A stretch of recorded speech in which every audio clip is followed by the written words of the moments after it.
They had already won, but there was no Barry. No Barry. No Barry. Oh, Barry's got brand ambassadors going to Michigan now. Go Barry. Barry's busy churning butter. Dang, man. That one picture on Facebook of him. Hell yeah.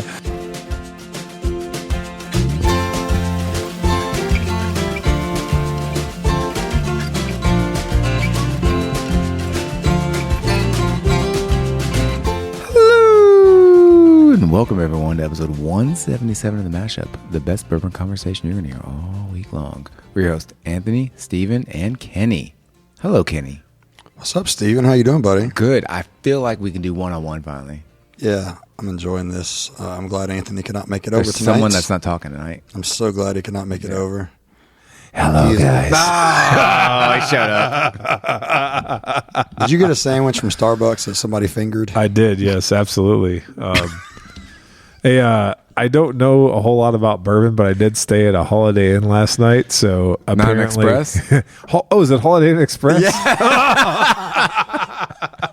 Yes. If you stay at a Holiday Inn, you're just screwed. A hotel, motel, Holiday Inn, but I stayed there last night, and here I am today. Oh, Yeah. glad to have you, Thank you. Mr. Non-Express. I'm great. Mr. Non still ain't got your haircut. Yes, I still Haven't got a haircut. Still haven't got a haircut. Actually, it's getting a little difficult when I put the headphones on. My I hair have to is look now at it. It's over difficult. top of my ears, in between the headphones. So now I can't even hear myself. So here we go. All right. What'd you say? Hair again? Exactly. What? Dude, I feel so... All right. So, Kenny, you took a trip north this past week. I did, but I got something bad to say first. Oh right. God, please don't.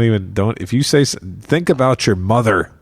All right, so I had a customer in the store today, Okay. Oh, here we and go. I'm standing to the right of her. Perils of retail. Oh, I was gonna call customer John, but I guess I can't. No. Okay, here we go. So she is Sally. one of my repeat clients. You know, her and her sister and a lot of them they buy from me. So Okay. we have a good relationship. So I'm standing to her right side, and she can't really hear out of her right ear very Repeat. well. How much stuff are they buying? Dude, I sell a lot of stuff to a lot of people. So she can't hear out of her right ear. Here we go. So I'm talking to her about something. She's like, and she motions like wrong ear. So I got to move over to her left side. And she says something. I'm trying to place Kenny in this environment. Yeah, so I move over there, and she says something. I'm like, do what? And she says, I told you I can't hear out of my right ear. I said, do what? I made her repeat it again. And then she about smacked me, dude. Oh man. She about hit me, She dude. probably knows you really care about so that good. relationship because Yeah. you did that. So see, Yeah, that's funny. that's great. So, yes, I did take a trip up north. It was fun. Next topic. It was nice weather. No, speaking of weather, it was horrible. Really? I thought it looked sunny. Dude, all right, so me and Alves, we did make a trip up to Bourbon in the Barn. All right. That's the Bourbon Junkies thing. It was bourbon. It was Pours in the Park. Now it's Bourbon in the Barn. Okay. So we drive 6 hours north, and it is the same humidity or worse than here, and it is also in their low 90s. Oh man. It was crazy because I Nothing- thought, hey, we're going to get some good, No kidding. crisp weather, some Yeah. fall weather. No, sir. Nothing worse than when that Canadian air doesn't actually come down into Michigan. It just stays up there, and then you get stuck with the rest of the United States weather. It was different. It was different. But no, it was a good time, man. Who'd you see up there? So Bourbon Junkies, obviously Dan and Sean hung out with them one night, just sipping, and that was a fun time. Cameron Leach with drums and drams and Okay. drums. Yeah. I forget. Cameron and I shouted a lot of pours that Saturday night. Goodness Okay. gracious. Led to a 2-day hangover. It was, for me at least, it was Not even the good. Plan A could save you. No, it 2-day couldn't. hangover. I outdrink Z-Biotics, Plan A, and Waterboy. I legit outdrink it. It was bad. Dang. Dara and drawing a blank, her husband. They're the on YouTube, Average Joe Drinkers, Average Something Drinkers. Okay. Oh yeah, I've heard Yeah, that. Yeah. They're in build. Okay. So they met them, which Alves knows all these people already. Right. But I met them, and it was good to me. It was fun. It was good people. Good time. Any Chad and Sarah? Chad and Sarah were not there. How about ADHD, Matt? Matt did not make it this time. Oh, man, But okay. Matt and Alves, they're all Yeah, I know they're all they are, yeah. tight and close. I just and wondered. stuff. Yeah, but no. it was a great time, man. We went up Thursday, Friday, Saturday, all three. Left to come back home Sunday. Did you get to meet our one listener, John? John. Not John. Sorry. John. John was there though. Our other listener. Okay, John Lair. John Lair was there. So John Lair met us on Thursday. Who was the other guy that left the review? You talking about? Hold on. Sorry, I gotta. So did you meet Luke as well? Yeah, Luke. Luke was there. I mean, dude, Luke actually is he was a huge behind the scenes guy up there. Okay, he actually organized like this whole event pretty much. Oh, really? Wow. So I found out like he even like he does tons of work with the Bourbon Junkies. He does like work for them, but won't take a paycheck. Like what? What? He just loves it, man. He loves being in the middle of it. But, I love it. Luke is cool. Met him. We hung out. Shared a lot of pours as well. Well, that's awesome because Kenny's trip to Michigan, you know what happened for me because of Kenny's trip? What? So he was actually scheduled to go on a barrel pick at Buffalo Trace. And because he couldn't go, and I was originally kind of invited, but everybody thought I was teaching. They didn't realize the school year hadn't started yet. And so I got re-invited to a barrel pick with the Joseph Granville and crew, which is a Northern Kentucky group. It's not called that, but Joseph's the one that invited me. And I got to pick at Buffalo Trace. Kenny, thank you for extending that back out to me because when you were in Michigan. Yep, I left my trip, so you got called up. I got called up from the and then from the bullpen. And we got stuck in a massive storm there at the end of our tasting. And we may have got to taste some stuff at Cast Strength Extra because we couldn't go anywhere. We had shelter in place, but it was a lot of fun. So big shout out to the Northern Kentucky guys who embraced me. They all know each other, but they were nice to me. And they said they listen to our podcast, but if they do or don't, it's good because I thought they were great guys. Yeah, so going up there and doing that event with them gives me an appreciation for these people that are actually in the whiskey and bourbon industry. Right. Because, like, Thursday, cool, not a problem. Felt good Friday. Friday, it was cool. Saturday, bro. So we're out. It's not good. Kenny, you're not 29 anymore. Alves is smart, man. It was like 11:30, 12 o'clock. He's like, I'm going back to the room, going to bed. I'm like, come on, man. He's like, nope. I get back to the room about 3 o'clock. End up with a 2-day hangover. So the people that are in the industry that drink every day, I don't know how they do it. Right. And man, that was wild. That was a trip. Well, they humbled you. I knew that because you came back saying I'm not going to drink for a week, and today might be more than a week. I got that bug. There's a bug in my face. I promise. It was that whiskey gnat. Whiskey gnat. It's been floating around. Or you've seen it. Okay, guys. Kenny just punched me in the face, and I'm going to go home now and cry. No. No, thanks, buddy. I didn't realize it landed on my beard. It did. I need to cut my your hair. hair's so freaking long, dude. There's no telling what else was growing in there and living in there. We got the baby bird in there. There you go. So good event at Bourbon Junkies, Bourbon the Barn. But so Thursday, though, we actually went to Evernorth. What's that? That's the Bourbon Junkies distillery. Oh. So they have their own distillery now. Sourced from different places. Sourced from MGP, Sagamore. I forgot who else they sourced from, but Sagamore. They had an actual release that night, so we got to try their new release and got to try a bunch of stuff. So it was fun. It was it was good. It was a toasted release. It was very toasted. How toasted? It was a lot toasted, but it was like a daggone. It was like a actual toasted marshmallow. It's really good. Did they use a solo stove to toast their barrels? So proprietary. They did not, because that stuff was as dark as some of those 6 and 7 year NBCs. It was dark. Very good. It was very, very, very toasted, aged very well. Well, I've always appreciated the Bourbon Junkies. I hope that we have the opportunity to chat with them sometime in the future. That would be really nice. So, I'm glad you got to go to that event. I'm sad though, Luke. If you're listening, I wanted to be there, but my wife probably would have killed me if I said, "Hey, can I go to Michigan for 3-4 days?" Come back hungover. And come back hungover for a week. Yeah. So on the actual event day, so they had like all kinds of different distilleries. I do have pictures, so we'll have to share some pictures. But Bardstown Bourbon was there. They have their own Evernorth stuff. There was. All right, so they had Bardstown Bourbon Company was there, Green River, Penelope. They had Grand Traverse, which is not Traverse City. Okay. It's different. Different Traverse.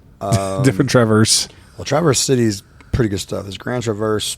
I was not a fan. They had RD1, but there was no Barry. No Barry. No Barry. Oh, Barry's got brand ambassadors going to Michigan now. Go Barry. Barry's busy churning butter. Dang, man. That one picture on Facebook of him. Oh, yeah. That Barry's out of control. I took that screenshot. I was like, texting to our group text. I'm like, Barry looked like he's got done churning some butter. Yeah, I think he did, actually. Dragon's Milk. Oh, which is crazy. That's wild. Dragon's Milk, they make a really good stout, man. I'm going to have to. Oh, that's where I know him from. New Holland. The beer. New Holland's Dragon's Milk, yeah. They have bourbon that tastes like fruity Irish. Oh, really? It's wild. I'm about to try to get some other bourbon. Man, I love New Holland's Dragon's Milk for a long time, so I could try the bourbon. Ben Holiday was there. Oh, nice. We love Ben Holiday. And that was it. But there's a lot of distilleries that were up there. That's great. Yeah, so was there any good people watching up there? There was absolutely amazing people watching. I'm a people watcher, man. I love just to sit back and watch people. Nice. And not in a weird, like, creepy way, but just people. It's just wild seeing what people do, you know? And there were some that got a little too tipsy, and you could see, and then there were others, man. It was neat. So you had some prominent YouTube and influencers and podcasters there, and they were just chill. Then you had the ones that were like trying to come up and trying to, and they were just trying so hard. It was, you could just see, you could tell they were trying to. It was funny. But one of the best things we did, Alves fortunately signed us up. We got to do a Bardstown Bourbon Company, like a tasting blending type of workshop. Oh, nice. With Dan Calloway of BBC. Oh, cool. Wow. And that dude, Dan Calloway, I don't think I've ever had a man crush. That's my man crush now. Dan is a complete savant at this stuff. It was listening to him talk. We went through tastings, so we tried like different components that can make up their different origins and discovery series. Right. And he had like the different we had the candy up there, we had the tea bag, we had the chocolate. So he's like, nose this, Wait taste a minute, this, so tea nose bag this, was taste there? this. Dude, and I'm about to get it for you. A green tea bag. Okay, I told you. I told you, man. A green tea bag with rye. I told you. It was insane. Oh, but anyway, go ahead. Yeah, so green tea and rye, boom, you can't miss it now. It's nice. Crazy. It's wild. But that was a great, really good time. Did not enjoy Sunday and Monday. I bet the ride home was awful. Poor Alves, because I fell asleep every 15 minutes. I tried to stay awake and fell asleep. So poor Alves kind of like drove solo, unfortunately. Dang. Okay. Well, that sounds like a fun weekend. It was fun until it was not fun. It was fun until it was not fun. That's a good way to put it. Well, boys, we had some more shout-outs this week. Yes, we did. We're working our way through them, and I'm hoping we get through them at some point in time. But the title of this review was great because I think the listener put his name in the title. The title was Nathan Taylor. It was a 5-star review, and he said, "What a pleasant surprise for a Tuesday morning. The 2 hours got me through half a workday, which is super awesome. The unedited, semi-edited banter and great taste with two awesome people who enjoy following on social medias is a great treat. Stephen and Anthony really have to stop taking vacations." And so this is left by KY Bourbon follower, who is Nathan Taylor, on 6/26/24. And I think he was referring to the episode that Kenny recorded with David Jennings and Ryan Alves. Oh, yeah. That was a long episode. Yeah, it was a very long episode. And Nathan is a really great guy, a local guy here. He's not quite in Lexington. He's a little bit on the outskirts, but true story. Recently, Nathan got engaged. Congratulations, dude. I saw that on the old Facebook. But what you didn't know about his engagement story is it involved me. So Nathan had a bottle of Old Fitz 10-year bourbon, and he knows how much I like Old Fitz, so he offered it to me like around semi-cost. He just said, "Throw me some good samples." And I was like, "Are you serious?" And he said, "Yeah." So we're trying to coordinate this meet. I had no idea it was the day he was getting engaged. Oh, gosh. So, like, we're working around him getting engaged, and I said, "Dude, we really don't have to meet up." And he was like, No, it'll be fine.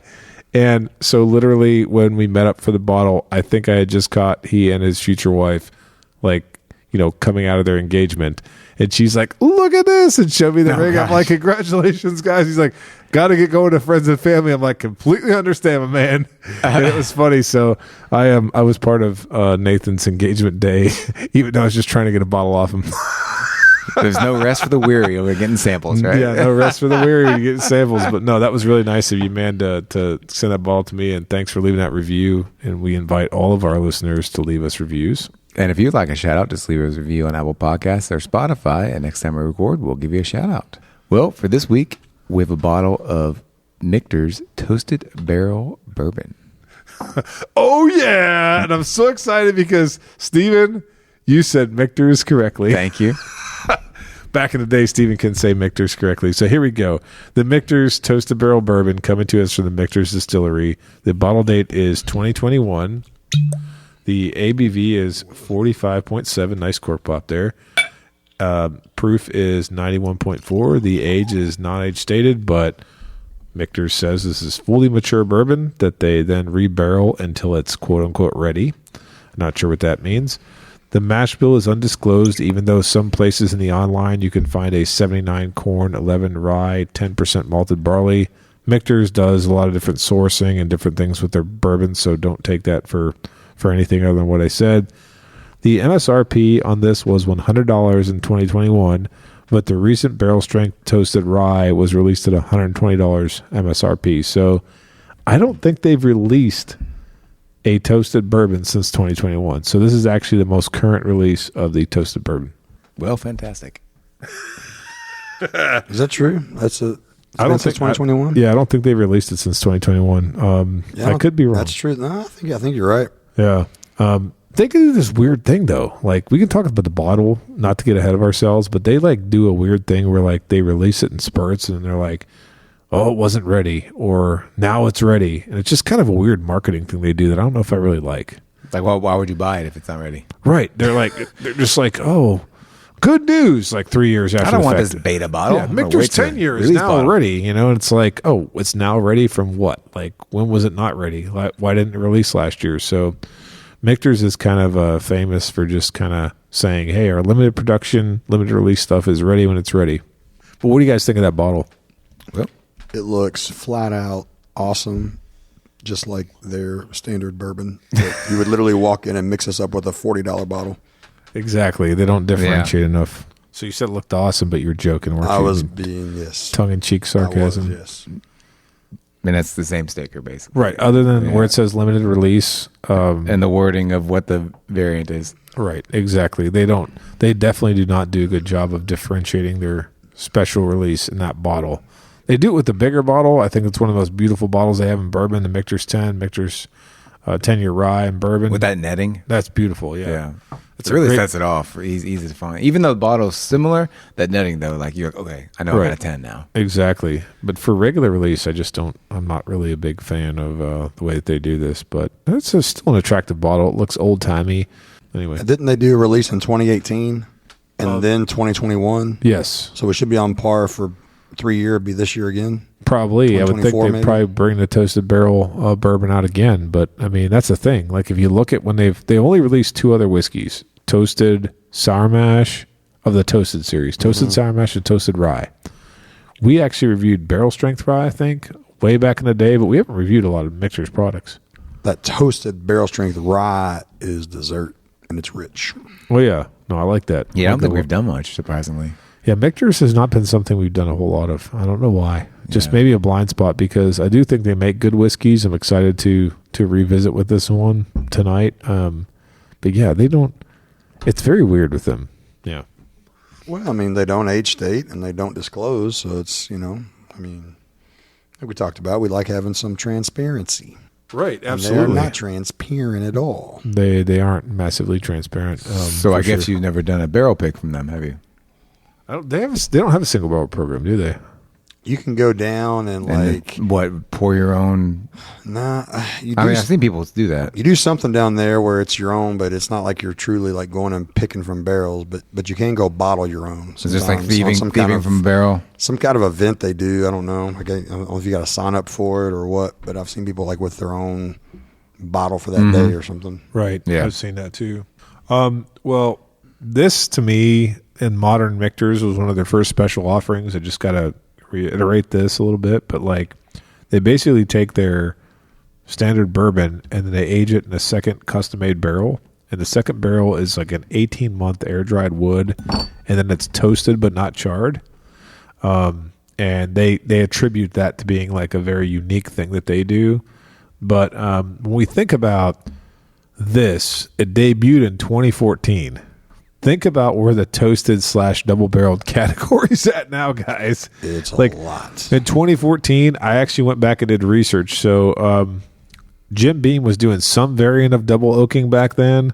Before that, Pritchard's was doing a double barrel in 2008, and Woodford double oaked was debuting in 2012. So in 2014, there wasn't a whole lot of this going on. So I almost consider them innovators in the category, you know. But what's interesting to me is they talk about it being toasted but not charred. I guess some people call double barrel. They don't really delineate what's toasted or if it's just a second new fresh oak barrel, like. And I think that's kind of where the modern bourbon thing, I mean, think about it. Elijah Craig, Peerless, just go on and on and on. Everybody has a double oaked or double barreled or double charred whiskey, you know. Oh, but if it's double oaked, then that's truly a typical charred, you know, truly charred. Right. Whereas toasted is just the lower heat, just only toasting that barrel, different flavor profile. Right. So a lot of times, you know, if you have a double oak, you're going to get way more oak and way darker. You know, whereas a toast is not, you know, the color on this is not super dark because it's just toasted. Right. I got you. Yeah, it's dark, but not like uber dark. Well, we got the color. Like it's like Premier Dram's dark, boy. Ooh, that's dark. That was a funny joke. Anyway. Oops. You want to go for first nosing? Sounds good. Yep. Yerp. So I actually like this nosing. I get a little bit of a chocolate brownie and a little bit of tobacco on the nose, but that's just me. Yeah, you're way off. I'm getting more of a dessert note off this and, you know, some leather tobacco. Thank you. I see what you did there. I'm getting like a tobacco brownie. So like a brownie hash? Is that what you're saying? Yeah. I'm going to smack both of you in the I'm going to smack you in the teeth. This is like a... like if you put bourbon in a toasted barrel, get a little toast on it. There you go. So I'm getting like a dry tobacco leaf. Okay. Yeah. But you're getting tobacco. Yeah. Yeah, for sure. There's a lot of tobacco, I feel like, in this. Tobacco. Yeah. Saying it wrong. I mean, do you guys have any history with this product? Do you ever had it before? So my history started with the toasted rye, the barrel strength. Okay. Because like I said, I didn't, started sipping January 2020. Right. And the previous bourbon was, 2018? Right. So I hadn't seen any of that. It wasn't around. I had the toasted rye.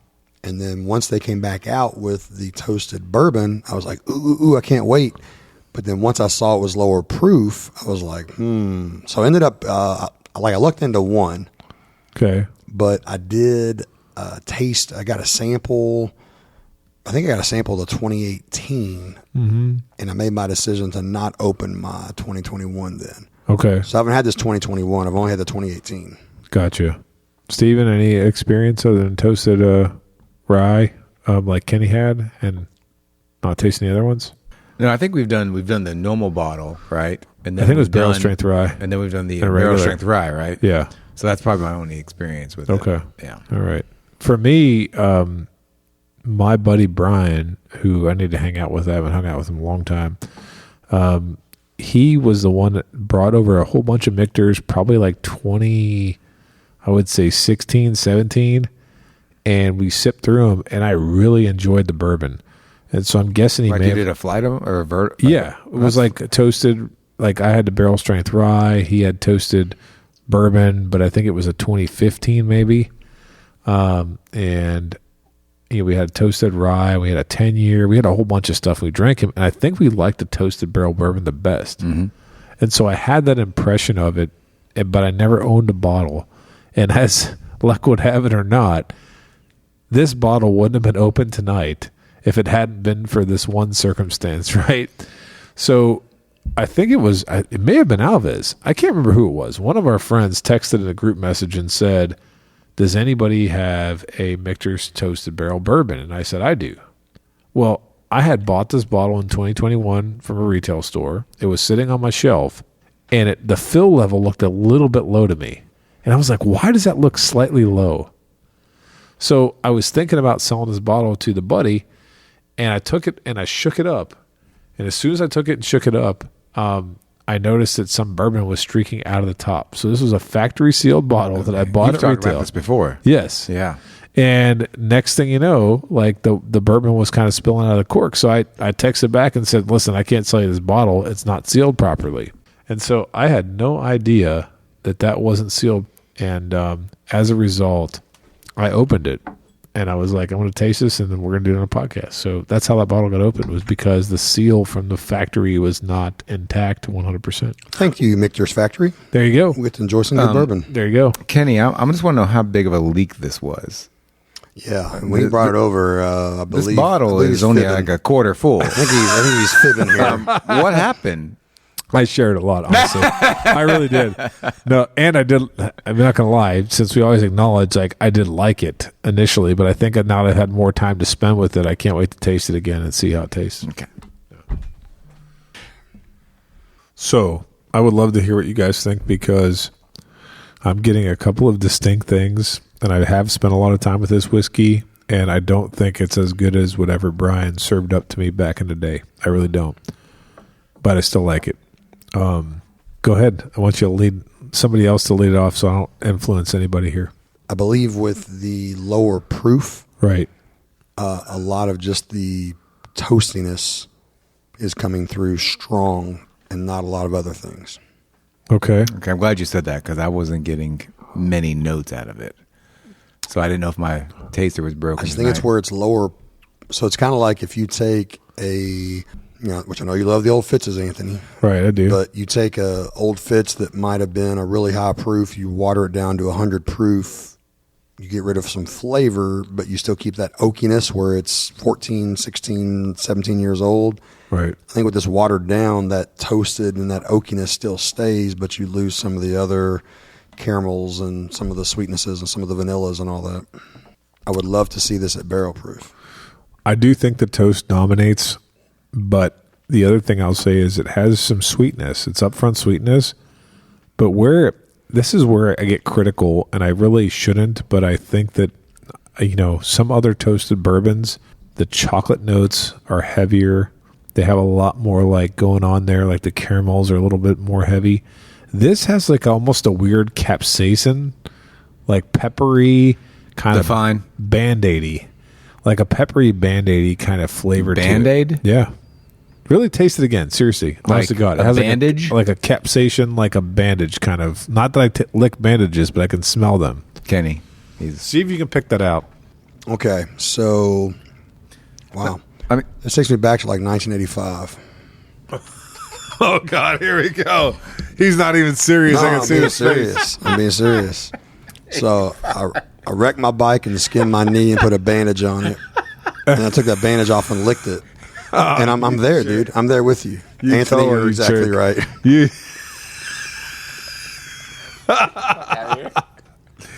As these guys are high-fiving and making fun of me over here, I'm just saying it's got something that draws me up in the finish that is like peppery, like Band-Aid-y. But other than that, I like everything about it. This is astringent to be non-age stated and 90 proof. Right. Usually you don't get that astringency. Or at least I don't, unless something's like really old. Right. Yeah, besides like the toast, I'm getting like just heavy dessert notes off this. Yeah, desserty. Yeah, sweet. It's nothing. Yeah. And like you guys said, the toast is predominant. Right. And that's not dominating the palate. That Band-Aid-y capsaicin thing I'm talking about, the pepper is not dominating. It doesn't exist. You're right. Yeah, it doesn't exist, But it's more like a dessert. So, Old Forester 1910. That is double barrel, but that's all. It's lightly toasted, but it's also like legit charred barrels. Right. I think 1910 would probably crush this in a blind. You think so? I think 1910 is way more flavorful. Boom, boom, boom. Do you think we should line that up right now? No. I don't think we have a bottle of 1910. Okay, I don't think so either. Yeah. 93 proof. I got a bottle of 1910 for every day of the week up in this house. There you go. There you go. man, I was expecting a lot more because the rye to me it's awesome. The rye is so full of flavor. Right. I was expecting more out of this. Well, you know what's interesting? When I first opened it and tried it, I liked it a lot better than how it's been since it's been open. But it's not been open more than 6 months, I would say. I mean, theoretically, it's probably been open longer than that since it was a leaker.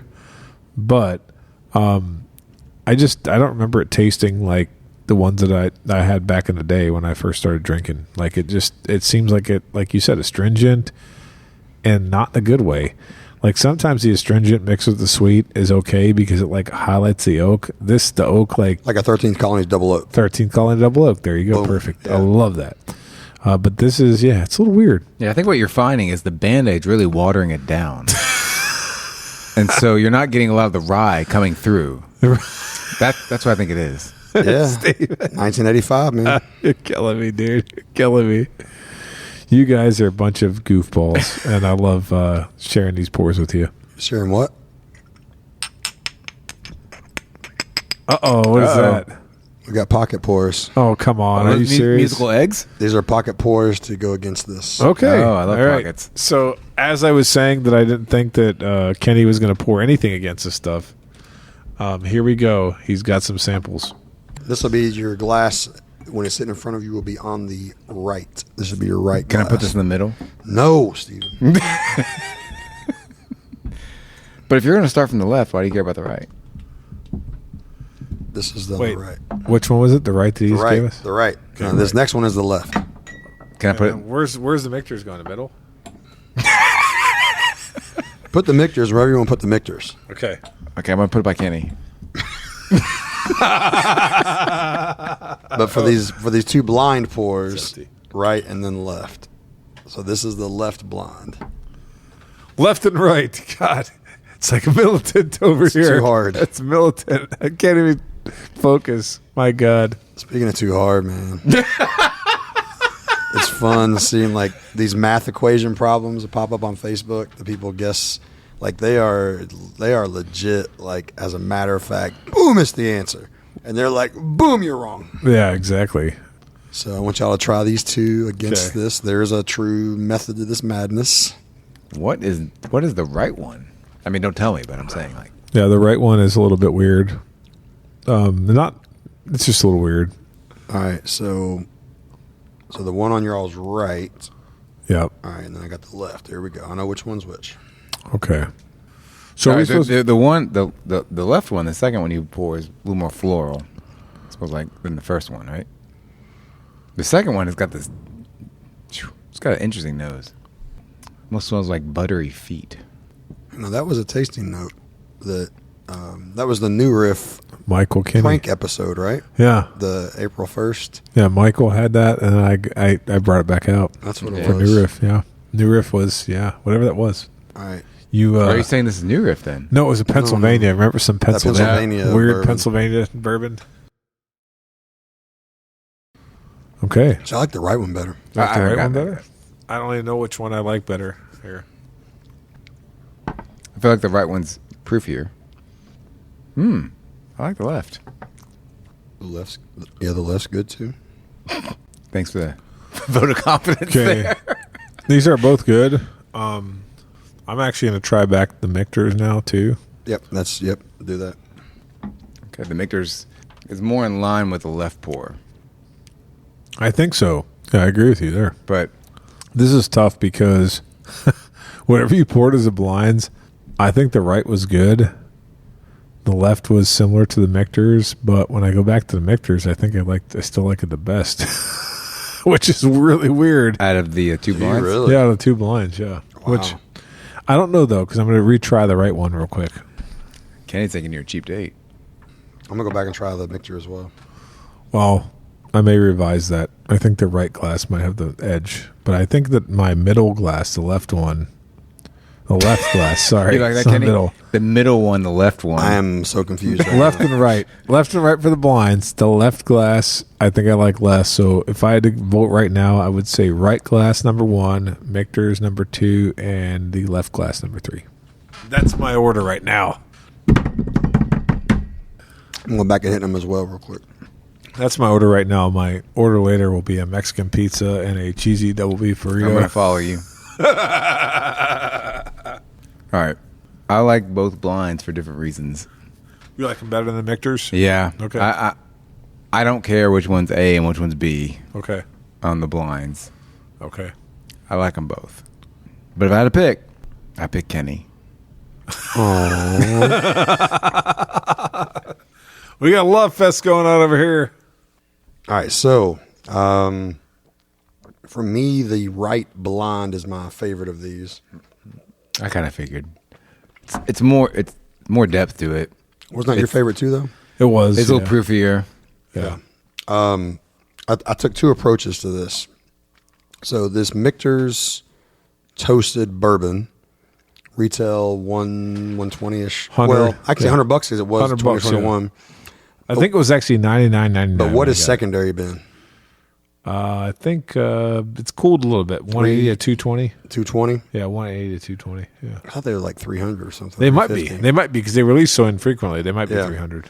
So I'm not up on that Michter's Toasted secondary. So what I did was I got two. The right blind is Old Carter.